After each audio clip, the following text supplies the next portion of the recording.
Нам любые дороги дороги, нам любые дороги, дороги, ля-ля. Это нам любые дороги дороги, а американцы считают, что дороги должны быть хорошими.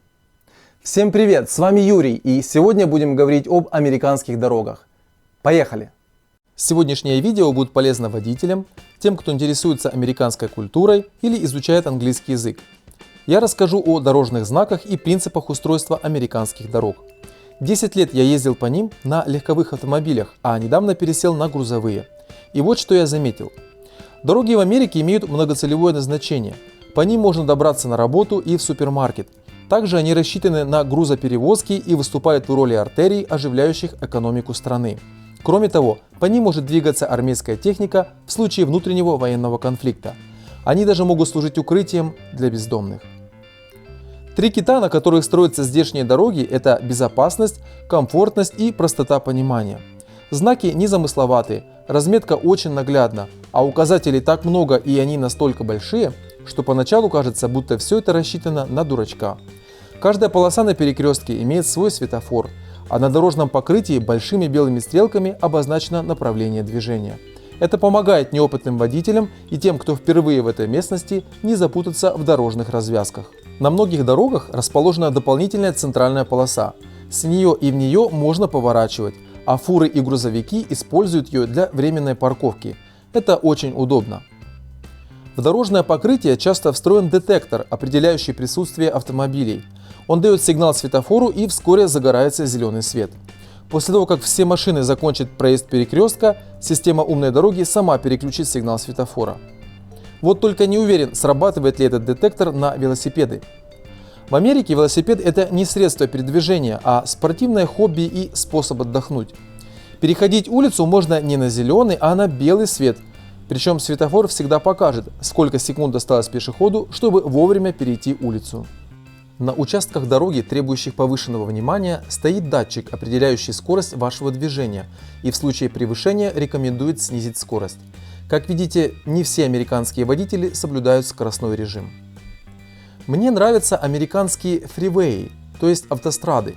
Это дороги, по которым можно проехать тысячи километров, не встретив ни одного светофора. Чтобы заехать на них в час пик, нужно подождать в очереди. Это делается для того, чтобы не создавать пробки в местах заезда на фривей. На многих автострадах есть особая полоса, выделенная для движения автомобилей с двумя и более пассажирами, автобусов, а также мотоциклов. Таким образом, американцы хотят убить двух зайцев – уменьшить загруженность трафика на дорогах и снизить загрязнение окружающей среды выхлопными газами. Мне кажется, до убийства здесь далеко, оба зайца ранены и то не смертельно.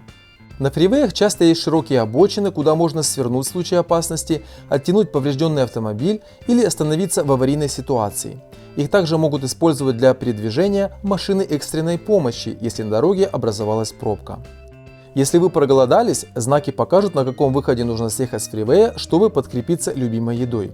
Если устали от долгой дороги, можете воспользоваться зоной отдыха. Здесь можно запарковаться, сходить в туалет, перекусить на открытом воздухе в беседке, купить прохладительный напиток или легкую закуску, которую не всегда легко достать. После того, как размялись, можно продолжать путь. Для безопасности движения между полосами и по краям дороги располагаются светоотражательные элементы, которые помогают ориентироваться в темное время суток. Но если вы все же не вписались в поворот, есть вот такие специальные отбойники, смягчающие удар. Для того, чтобы сохранить дорожное покрытие, будь то асфальтное или бетонное, грузовой транспорт обязывают оборудовать дополнительными осями, которые распределяют нагрузку. Отдел транспорта осуществляет контроль посредством станций взвешивания и в случае нарушения выписывает тысячные штрафы. Дорожных знаков в Америке не так много. Они понятны, ведь почти всегда на них написано, что они обозначают. И единственное, что поначалу нужно базовое знание английского, чтобы их читать. Создается впечатление, что они рассчитаны на людей, которые просто не могут запомнить значки и условные обозначения. На мой взгляд, самый популярный в Америке знак – это стоп. Реже встречается знак «Уступите дорогу», а такого знака, как «Главная дорога», вообще нет. Если водитель ошибся и проехал на кирпич, дальше обязательно будет знак «Wrong way», который обозначает, что вы едете не туда. Данный знак запрещает ставить лайк этому видео. Шучу, не могу я без шуток. На самом деле в Америке запрещено передвигаться автостопом. Когда я впервые приехал в Штаты, была ситуация, что мне нужно было подъехать домой. Я поднял на дороге большой палец вверх. Никто не остановился, кроме полицейской машины. Офицер оказался добрым и даже немного меня подвез. Этот знак у меня всегда вызывает вопрос: там что, живет неспособный мужчина?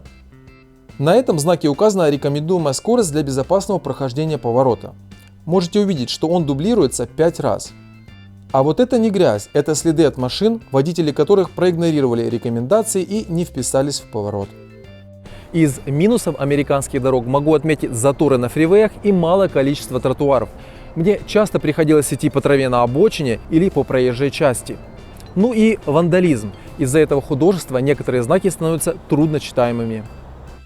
Если вам не понравилось это видео, то ставьте дизлайк и напишите в комментарии почему. Я очень люблю критику, кроме шуток. Если вам понравилось, то нам по пути. Ждете новых видео, тогда подписывайтесь. С вами был Юрий. Всем пока!